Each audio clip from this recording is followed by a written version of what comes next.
semuanya, perkenalkan nama saya Fahira Ananda Syahwa, saya dari kelas 11 AKL 4. Hari ini, saya akan memperkenalkan Odoo kepada teman-teman semua. Yuk kita simak penjelasan selanjutnya. Bagian pertama, ada yang tahu nggak sih Odoo itu apa? Jadi, Odoo adalah perangkat lunak open source yang menyediakan solusi ERP atau Enterprise Resource Planning yang mencakup berbagai fungsi seperti manajemen hubungan pelanggan, perdagangan elektronik, penagihan, akuntansi, manufaktur, dan manajemen inventaris hingga SDM. Odoo memiliki arsitektur modular yang berarti memungkinkan pengguna untuk memilih modul sesuai kebutuhan perusahaannya. Bagian kedua, penasaran gak sih siapa yang mendirikan Odoo?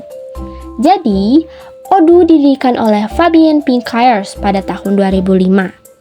Odoo awalnya dikenal sebagai Tiny ERP yang kemudian namanya berubah menjadi Open ERP pada 2010 sebelum akhirnya berganti nama menjadi Odoo pada tahun 2014.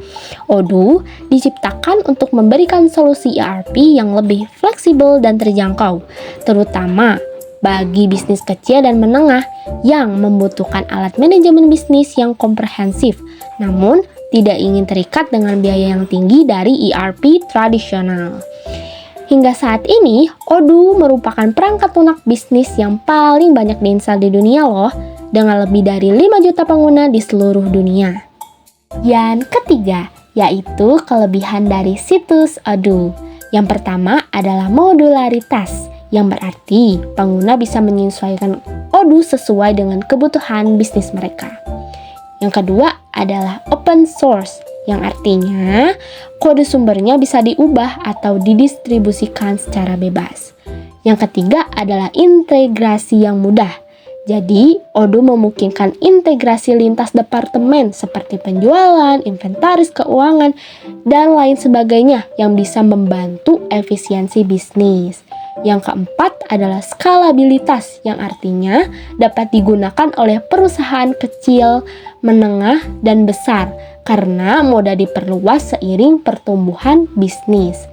Yang kelima adalah efisiensi biaya. Dibandingkan dengan ERP lain, Odoo menawarkan solusi yang lebih hemat biaya tanpa mengorbankan fungsionalitasnya.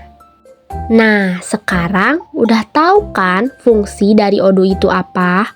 Fungsi utama Odoo itu adalah mengelola alur kerja bisnis, termasuk akuntansi, manajemen proyek, penjualan, pembelian, produksi, hingga manajemen karyawan. Semuanya dalam satu platform itu bayangkan. Nah, Odoo juga saking fleksibilitasnya bisa disesuaikan untuk hampir semua sektor industri, baik itu manufaktur, jasa, retail teknologi, maupun sektor lainnya. Oke, hanya itu saja yang bisa saya sampaikan. Sekian dan terima kasih. Wassalamualaikum warahmatullahi wabarakatuh.